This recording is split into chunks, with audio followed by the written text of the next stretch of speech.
The broadcast is now starting. All attendees are in listen-only mode. Hello, everyone.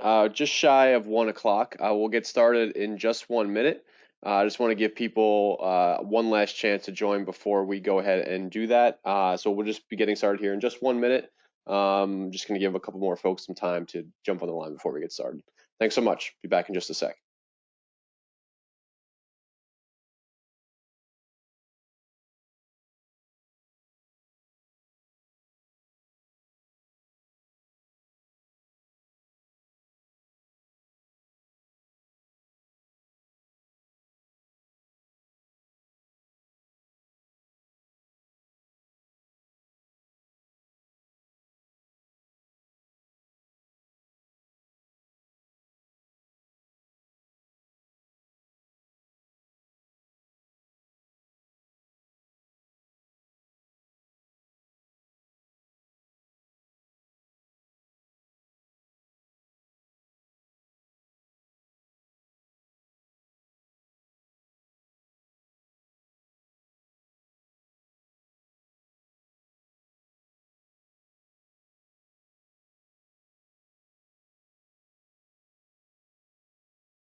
All right, everyone. Thank you so much for joining us. We are here to talk today about preparing your finances for the spring. And I know this is, in the kind of the doldrums of winter. This could be a good topic because while it's not overly exciting from a planning perspective, it's actually very important. And we'll get into why that is today. My name is Dan Sharkey. I am a senior relationship manager here at 12 Points. Um, and I'm going to walk you through today's presentation. If you have any questions at all, I'll give you an opportunity to have a little bit of a question and answer session at the end.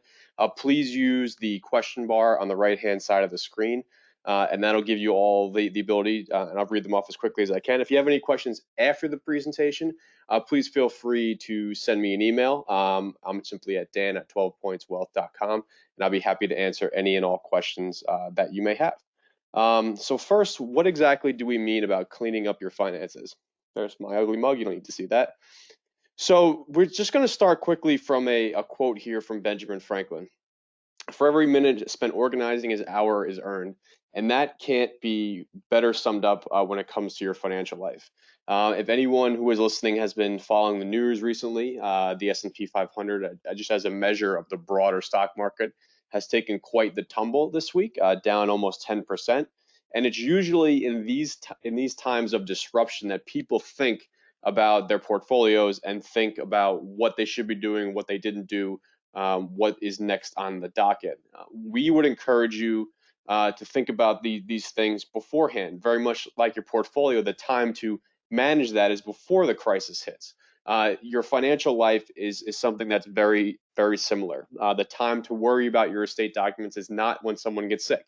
The time to worry about your life insurance is not after someone has passed. These things need to be thought of ahead of time, almost like a financial preparation kit. And those are the topics that we're going to cover today. Okay. So we have an entire section here devoted to basically the tips of your important financial documents. Just bear with me here 1 second. We have a blog post specifically to talk about this, but where do you keep your important household documents? Where are your tax returns stored?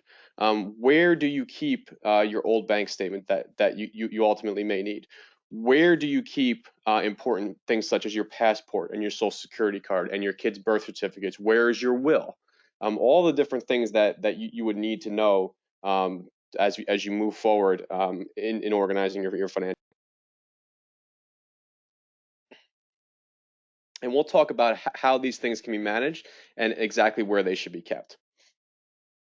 There are numerous essential records that you'll need to really manage your financial life. They run the gamut across the spectrum of things that you'd be concerned about, whether it be your retirement or your personal household, any type of debt management, where your mortgage is held, who holds your portfolio, do you have other 401ks, where are those held, where do you do your banking? I mentioned estate planning before. Things such as your will and your healthcare proxy, and your any trust documents that may happen. Where are the originals? Do you have copies on file? Do you have someone in your life that you trust that they have a copy should something happen to you? So there's really an endless amount of records that you need to keep track of, and really an endless amount of things that you need to take care of. By being organized up front, having a system for how this information is cataloged could really go a long way in the event that you need to actually access this data. There are a variety of methods that we'll talk about, some electronic, some paper copy. There's really no right or wrong answer for either one. It's really about how you prefer to handle your sensitive data and what you're most comfortable with.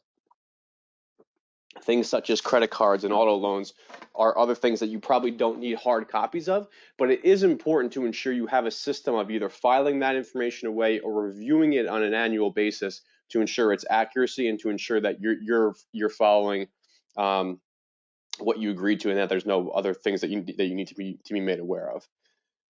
The first step in actually kind of wrapping your arms about organizing your financial life is what is an active file versus what is something that is historical in nature. So active files, are you actively monitoring all the tax documents that come in? As your life becomes more financially complex, there's going to be more reporting requirements. There's going to be more forms that you're going to need.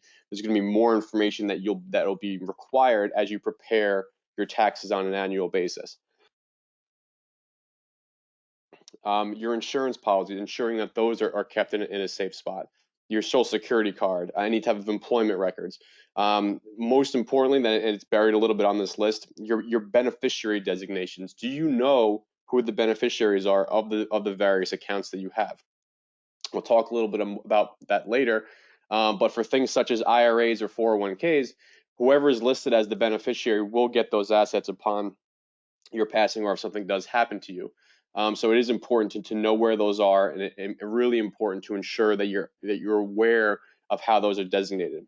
These things we would all consider active because they're things you are most likely going to touch throughout the course of a year.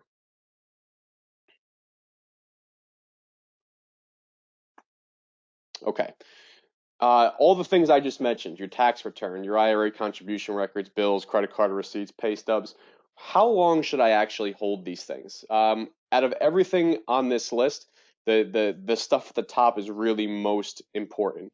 Your tax returns, the IRS has a 7-year look back that they could actually go back through for various reasons. So we would encourage you to keep copies of those for at least that long of time. I think that if you have less complicated tax returns, an electronic filing is fine. But again, that's really dependent upon your comfort level with technology and whether or not you're okay with keeping that information on either a cloud-based system or on a external hard drive. While we're on that topic, just one brief side note. It's very important that if you do keep that stuff on your home internet system, that you have both a home internet and a what you call guest Wi-Fi. A lot of people who have in 2020, people allow guests to come into their home Wi-Fi access. If you set up a guest account, it blocks the ability for anyone to access your home network. By protecting your home network, you're not only ensuring that your documents can't be accessed by someone who can potentially get into that network, but also that any type of malicious malware that's on that person's individual device can't actually access your network. It simply goes to the guest network and doesn't go all the way through. If you do keep your tax records and you're diligent about that highly sensitive information, setting up a simple guest account is a really good way to really increase your quote unquote cyber hygiene and ensure that electronically you're protected against anything from the outside that could penetrate and actually get to that information. It's really important that you do that. Every internet service that you have at home, Xfinity, Cablevision, etc., is going to have the ability to do that, and it takes about 5 minutes to set up. I would highly recommend setting up a guest account. So if you do have people over, as most of us do, or you do have kids who are accessing other networks and could have potentially malicious data on their phone or laptop, that information doesn't make it to your home network. It's really an important piece to consider. IRA contribution records. How much are you actually contributing? Is it a non-deductible amount? All of those things are going to need to be kept, so that when you're actually removing that money from those accounts later on in life, that they are getting the proper tax treatment. Bank records. Something as simple as a checking account, you probably don't have to keep for more than a year. But if you have other long-term savings plans, there could be extenuating circumstances that you would want to keep for longer periods of time. Paychecks, things like that, anything more than a year is probably not necessary. And again, if you're diligent about receiving your documents electronically, the ability to save or archive these things either in your email or on a cloud-based software is very easy. So it's almost it's kind of a set it and forget it. One thing that we would recommend everyone, even that we know that we're in an age of electronic communication and everything being stored electronically, a good old-fashioned fireproof safe deposit box at your local bank or whatever local financial institution that you use is also very, very highly recommended. They're very, very cheap. It'll probably run you somewhere around $100 a year. Excuse me.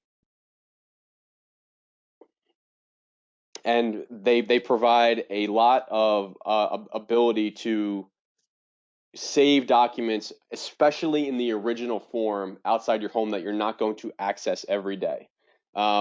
Things like original passports that if you don't do a lot of traveling, birth certificates, titles of property that are originals, a directory of financial accounts, which we'll speak about soon. If you're still holding bearer bonds or any type of bond certificate, again, things that you don't need to access very frequently. A safe deposit box is really a great way to store that information, so it's protected, it's from theft, from fire, all those different things that could potentially happen. And if the document was lost, it would be very either impossible or very, very difficult to replicate. Again, the safety deposit boxes are relatively inexpensive. So having one at your disposal is very, very important. Now, again, you want to focus, if you do take this approach, which I would highly recommend, that these things are longer term in nature. If you're traveling every other month out of the country, I would not recommend putting your passport in a safe deposit box. However, if you have a passport and you travel maybe once a year or even longer than that, and you don't need that to have that document in your actual house. So putting them away in a safe deposit box where it's secure, nothing can happen to it, and you could access it if you need it, is a very, very powerful thing. Additionally, what's listed here at the bottom, bonds and stock certificates. If you actually still have paper forms of those documents, it would be very, very wise to keep those in a safe place, because if something were to happen to them, depending upon how old they are, you may not be able to trace them or actually replace them. So that's really critical to know. As much as we worry about saving things, I also really want to emphasize the importance of destroying anything that you do not need that contains very sensitive information. Old salary statements, anything with a social security number on it, anything with a bank account information on it, anything like that needs to be securely destroyed and not just thrown in your recycling along with your cereal boxes and milk cartons. Things that could have identifying information, all of those things we don't want to be passed through the regular recycling bin or garbage can, because there's plenty of stories that show that people have stolen information that's just now readily available in your trash. So if you do have that information, or if you do still prefer to receive paper copies of information, please make sure that once that you're no longer using that data, that you either shred or destroy those documents so that no one else can actually access them. You can get a paper shredder from Staples or Office Max or any other kind of Costco. They're relatively inexpensive. They'll probably cost you $30 for a shredder, and it's well worth it to ensure that those documents are shredded, that no one can access them, and that you're protected should you not need these documents any further. This is a topic that has come up very frequently, and as we expand into 2020, 2021, and beyond, it's going to become even more and more prevalent. I've been speaking a lot about how you want to actually store your information. Do you want to keep it on a computer? Do you want to keep it on a hard drive? Cloud computing has become the new craze, and I would expect that to continue. The price and ability to save things, kind of in the ether, whether it's your Apple information or through Amazon's cloud or whatever other networking provider that you use, your digital assets are going to become critical in the modern world. But in addition to saving things electronically, what this is referring to, digital assets, is just a fancy way of saying your social media accounts, your email, your Facebook page, Instagram, Twitter, other social media, other platforms, LinkedIn, ensuring that you have a system to document not only those passwords, but also a way for anyone to trace back that information should something happen to you.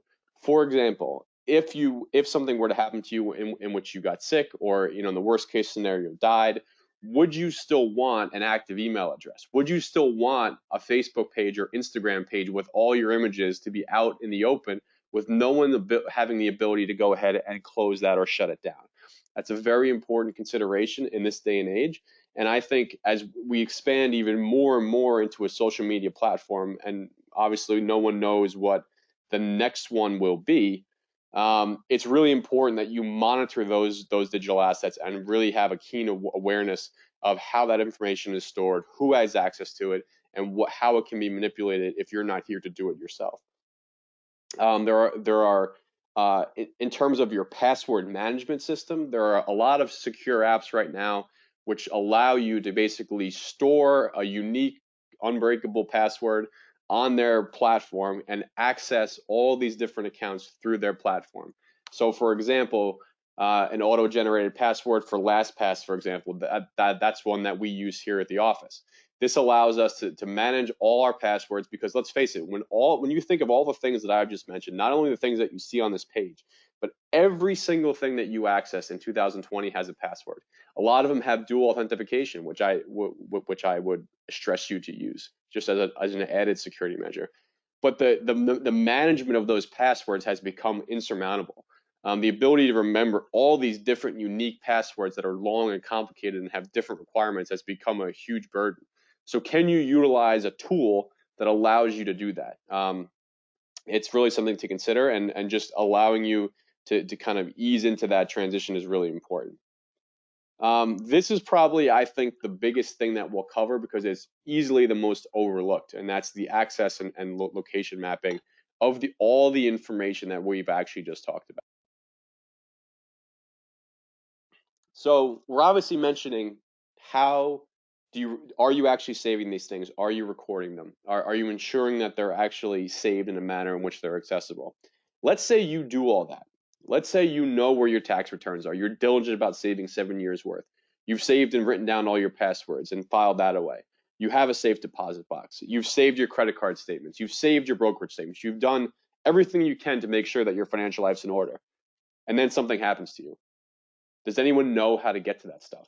Do they know where to look? Do they know what attorney you use or what financial planner that you have?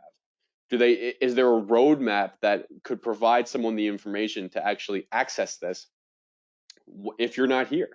And this is not to say that you need to give someone else all your passwords or tell them all the information. But if you do create some type of directory or some type of legacy file that has all this information in it, you could simply tell them where to access that. Oh, by the way, my safe deposit box key is in my desk. Within that safe deposit box is a directory of all my accounts where you can find them, what the passwords are, so you can actually access that. It's easily the most overlooked component of this puzzle because people often forget they hid the treasure and then didn't tell anyone where the map was or didn't provide one to begin with.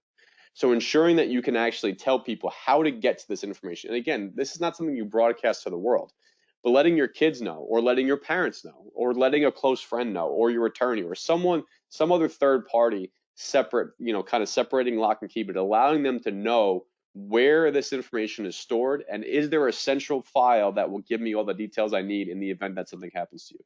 This is incredibly important, and it allows you to create continuity in the event that something does happen to you. With this in mind, Everplans is a service that we use here at the firm at 12 Points, and this creates a secure digital legacy file that you can access or that you can provide to someone. So again, you can keep all your information on Everplans, and this is just one example. There are other services like this that are secure, that you could utilize, and that way you're centralizing your data to ensure that it could be passed on to someone in the event that something happens to you.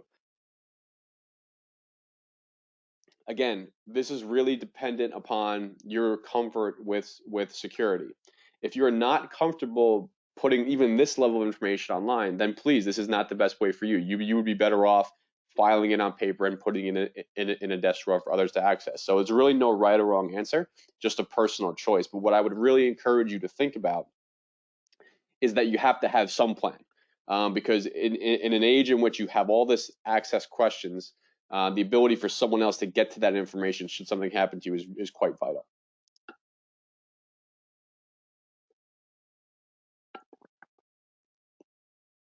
Cash flow, budgeting, similar ideas, and we're going to touch on that briefly. Again, if you're comfortable with technology, there's a lot of different apps that can allow you to do this. But before we even talk about the different options for apps, and more apps, which is highlighted here in the slide, what I want to stress is that this is probably already available to you, and if you don't know about it, just check your bank. Most every bank that you would utilize in 2020 has not only an online platform, which is standard, but they also have the ability to customize and label each of your transactions into certain categories. So you know how much money you spend on gas, you know how much money you spend on restaurants, you know how much money you spend at the gym, you know how much money you spend on coffee, even down to the granular details. You know, how bad is my coffee habit? Well, you can track that in your current, whatever your current financial institution is. You can track that information by utilizing their system and saying, okay, every time you see a purchase from Dunkin' Donuts, please tag this as coffee. And I know at the end of the month or at the end of the year, I spent, in my case, probably a couple $100s a month on coffee because of the habit I have. Now, that's important for you to know. But you don't need to even go any fancier than that. If you need more bells and whistles, we'll talk about those in a second. But just that simple ability to catalog and track the different purchases that you make provides a tremendous amount of insight throughout your budgeting and cash flow process, and really allows you to get to a better outcome due to that information. These are some of the apps that I was talking about that provide far more bells and whistles. I'm sure everyone, for the most part, knows about Mint. They're an Intuit product, which also does TurboTax. So they're one of the bigger players. You also know that if you have ever used Mint, it is ridden with ads and upsells on other products, and it can be a little bit overwhelming. These other three, Every Dollar, Wally, and Personal Capital, have varying degrees of that similar approach. Some they have pay for versions, some are free, but they do more to actually categorize this for you and give you a better sense of exactly how you're paying, what you're paying for. A lot of these platforms have run into more issues recently with the dual authentication that I was mentioning earlier. Having to put in a passcode every time you sign in, but they still can provide value. A lot of times when you actually use these, they just become dated if you don't use them a lot. So really find one that works best for you. I have no personal preference. I prefer to actually use my either credit card or bank statement and track my transactions that way. And that just works for me. But if you need something that's a little more complex, these are some ones that have been very popular that we've seen clients use. Okay. If you live in the state of Massachusetts, there's massmoney.com. There's other websites depending upon what state you live in as well. But finding the forgotten, whether it be lost bank accounts or other important documents. Most everything that you have in life can be found or replicated. It's just really the level of difficulty to actually find those documents. The key ones I have listed here: birth certificate, death certificate, marriage certificate, divorce certificate, social security card, can all be found through various government websites. Please be prepared for it to be a long time consuming process, and to please don't get disturbed. This is not, your local bank trying to make right. The government does not move at light speed, but majority of that stuff can be found. The reason that we emphasize the safe deposit box, which I mentioned earlier, is that you don't have, if you really save these documents, you don't really have to go through that process, and it makes it a lot easier to not have to bother with government departments that have really no incentive to move quickly. So that's always important. Again, this is where the mass money issue comes in. If you have a forgotten bank account, if you have an old paycheck that's in your name, if you have a 401k account that you've forgotten about, there is a way for you to find this unclaimed property. In Massachusetts alone, it's over almost $2.4 billion in unclaimed funds for citizens and for businesses. It's just an astronomical amount of money, but it just shows you the cumulative effect of these little dollars here and there. While we're on the topic of old accounts, if you have multiple people, I think will have, with the newest information, about 6 or 7 jobs in their lifetime. Most people also may have an employer-sponsored plan with those jobs. It's really important that you actively track where your current 401k is and ensure that you don't lose track of old 401ks that you may have had at one time. People assume that they'll always remember where money is held, and more often than not, they do not. The job you had for 6 months when you were 21 and has a little bit of money amount in it doesn't seem important at the time, but it's still your money. You worked hard for it. You should ensure that you keep a hold of it. So if you do have other accounts, we would recommend streamlining that approach and rolling everything into one account if you can, or rolling it into an IRA, whatever is best for you. But having all that information in one place can really help you over the long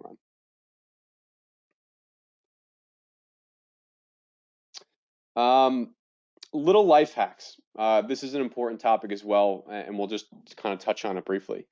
In order to stay organized, really having these little things in place can be helpful. If your inbox is anything like mine for my personal email, it contains a lot of stuff that you don't care about. I don't need any more chinos from Dockers. I don't need another pair of shoes from Sierra Trading Post, yet they tell me I need something every single day. The amount of unread email of junk and spam is just astronomical.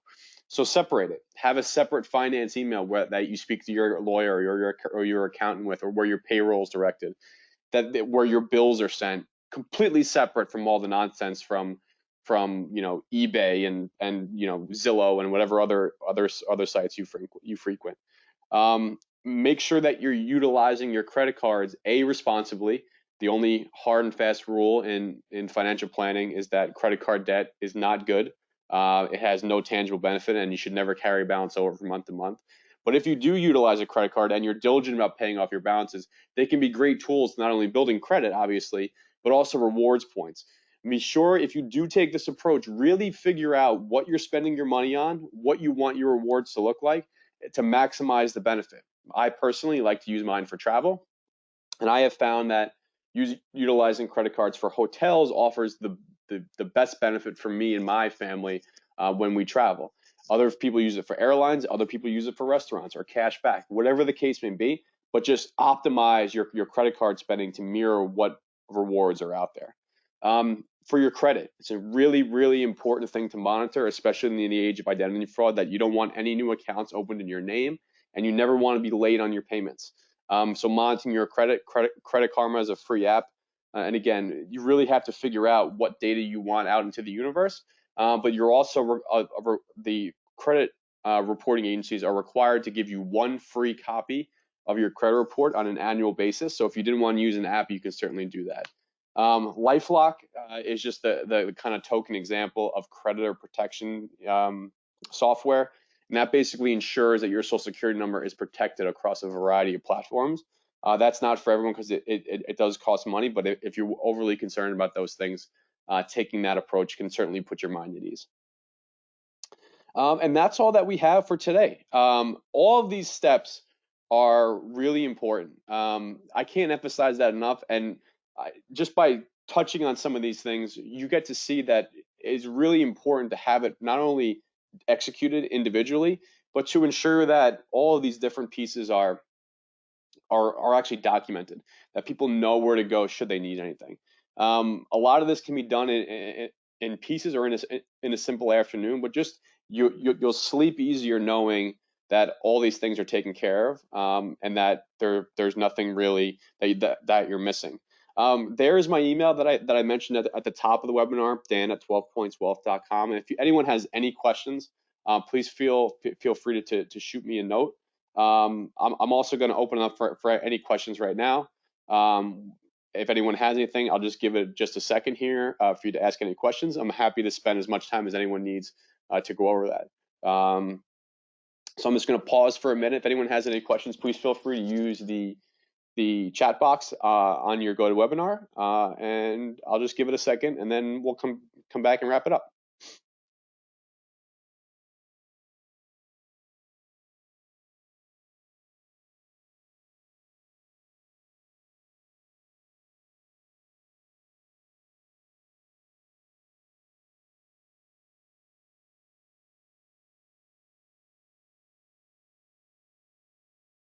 All right, it doesn't look like we have any questions. This will all be recorded and posted online. Again, if anyone has any follow-up questions, or they want more information about anything that we talked about, or a way that they can implement some of these changes in their own life, please feel free to shoot me an email or give me a call. And if not, I hope everyone has a wonderful day. Thank you for joining us, and have a wonderful weekend. Thanks so much.